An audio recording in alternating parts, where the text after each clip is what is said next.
Pasukan super elit Israel terjangkit penyakit menular. Pasukan super elit Israel baru-baru ini terjangkit penyakit menular. Puluhan personel pasukan super elit Angkatan Laut Israel, Sayedat 13 tertular penyakit menular Impetigo. Sebanyak 25 personel pasukan Sayedat 13 yang tertular Impetigo ini sudah dibebas tugaskan. Impetigo adalah infeksi kulit yang menyebabkan terbentuknya lepuhan kecil berisi nanah. Penyakit ini bisa muncul setelah terjadinya infeksi saluran pernafasan seperti flu atau virus lainnya. Sayedat 13 adalah pasukan super elit Angkatan Laut Israel yang mampu melancarkan serangan udara, darat, dan laut. Salah satu tugas mereka melakukan agresi laut dan operasi rahasia di dalam wilayah musuh. Hubungan Israel dan Iran sampai saat ini masih memanas. Setelah sebelumnya pesawat tempur Israel membombardir jalur Gaza lewat serangan udara, kini Israel dikabarkan kena karma. Sebelumnya Angkatan Udara Israel menghantam kamp pengungsi Al-Bureij di Gaza Tengah dan wilayah Deir al-Balah. Serangan itu terjadi setelah Israel mengungkapkan bahwa 2 roket yang diluncurkan dari Gaza dijegat oleh sistem pertahanan udara, yakni Iron Dome. Kabar terbaru kini sekelompok tentara Israel dilaporkan terkena kanker saat mengoperasikan sistem pertahanan Iron Dome buatan Israel.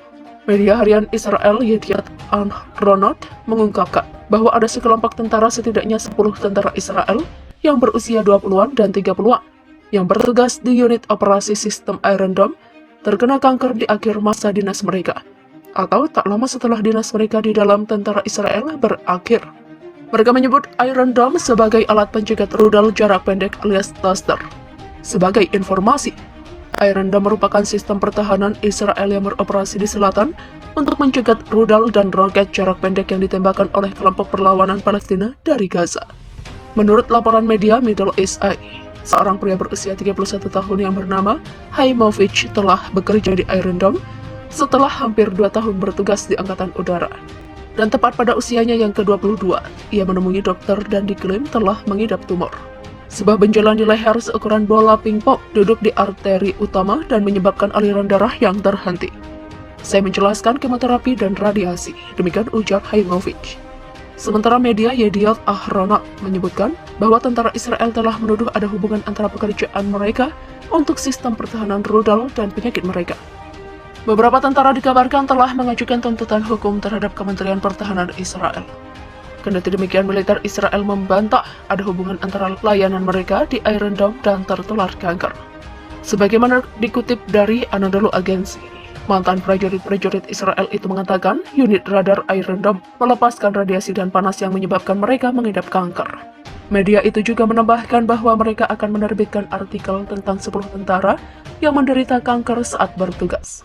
Media harian itu lantas menyebut salah satu tentara yang bernama Ran mengatakan bahwa 1 tahun setelah dibebaskan dari dinas militer, dia didiagnosis menderita kanker tulang. Yediot Ahronot menyoroti tentara Israel bersikeras bahwa data dan penelitiannya tentang penyakit tersebut menunjukkan bahwa kasus tersebut tidak luar biasa. Baru-baru ini tentara Israel mengatakan telah menyerahkan 2 baterai sistem pertahanan Iron Dome kepada tentara AS. Setelah beberapa hari dilakukan suntik vaksin COVID-19 dari BioNTech di negara Israel. Dilaporkan sebanyak 200 warga Israel yang terjangkit COVID-19. Hal ini menunjukkan bahwa jika vaksin COVID-19 tersebut tidak langsung memberikan efek kekebalan tubuh pada virus COVID-19, mutasi varian baru. Dikutip dari Russian Today, jumlah mereka yang terjangkit COVID-19, meski yang telah menerima vaksin, sejumlah 240 orang pada Sabtu 2 Januari 2021. Vaksin Pfizer-BioNTech yang diandalkan oleh otoritas kesehatan Israel tidak mengandung virus COVID-19 dan tidak dapat menginfeksi penerima vaksin. Tetapi dibutuhkan waktu bagi kode genetik di dalam vaksin tersebut untuk melatih sistem kekebalan tubuh guna mengenali dan menyerang penyakit. Vaksin buatan Amerika Serikat tersebut membutuhkan 2 dosis suntikan.